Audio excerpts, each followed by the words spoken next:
Salut les sportifs, voilà enfin un sujet spécialement pour vous. Donc c'était un sujet d'essai proposé en 2015 qui parle du foot, mais je veux pas parler du foot spécialement, je veux parler du sport en général.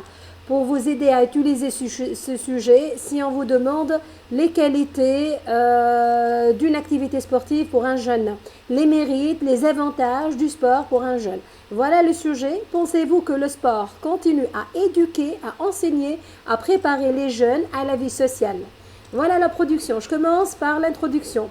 Le sport, c'est une entrée générale, c'est bon pour le cœur, mais aussi pour l'esprit, pour la mentalité. À ce propos, à ce sujet, on affirme toujours, on dit toujours l'idée que le sport, notamment les sports collectifs, ont un rôle éducatif très important.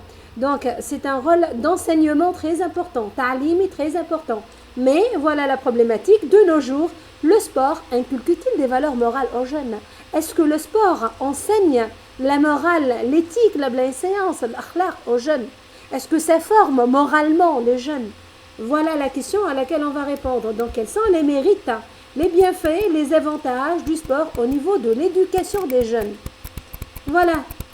Donc, c'est un plan binaire à deux parties. On va montrer que le sport a beaucoup d'avantages. C'est une source d'apprentissage. Il inculque les bonnes valeurs aux jeunes. Dans la deuxième partie, on va nuancer, mais il faut faire attention. Parfois, les sportifs sont agressifs et ils font preuve d'agressivité, de brutalité et ils ne font pas preuve de valeur morale, de compréhension, d'entraide, de tolérance. Voilà, je commence par la première partie. Certes, les activités, c'est sûr que les activités sportives participent à la formation de la personnalité des jeunes. Elles forment le jeune, elles fondent sa personnalité. En effet, le sport collectif inculque, représente l'esprit de groupe, l'esprit de collaboration et de partage. Par exemple, en s'entraînant, se reposant, mangeant, voyageant ensemble, en groupe, on apprend la vie en communauté, on apprend à vivre ensemble, puisqu'on mange ensemble, on dort ensemble, on voyage ensemble, on s'entraîne ensemble, on passe la majorité de notre temps ensemble. Donc, on apprend à vivre ensemble. De plus, la vie, deuxième argument, au milieu d'un groupe, d'un club, constitue une micro-société, une petite société qui apprend à chaque membre, une petite famille qui apprend à chaque membre, à chaque élément du groupe, à chaque personne, à chaque sportif, comment assumer, jouer son rôle efficacement et comment être productif. C'est-à-dire comment il va être au service des autres, comment il est serviable, il est quelqu'un de positif, quelqu'un de productif. Dans la deuxième partie, on va nuancer. Malheureusement,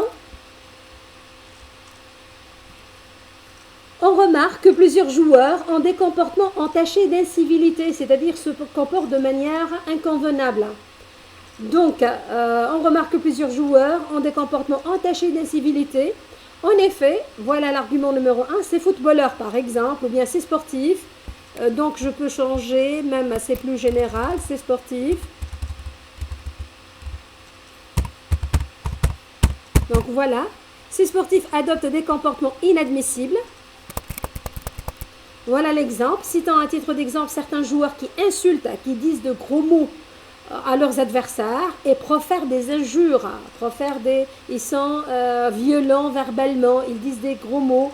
En outre, de plus, deuxième argument, certains sportifs combatifs qui sont très forts, compétitifs, se montrent un peu très agressifs pour obtenir un gain. Ils veulent gagner à tout prix. Ils se transforment en des gens agressifs. Ce sont des joueurs parfois, un joueur, il se montre agressif, brutal, il offense les autres, il cherche à tout prix à remporter la victoire.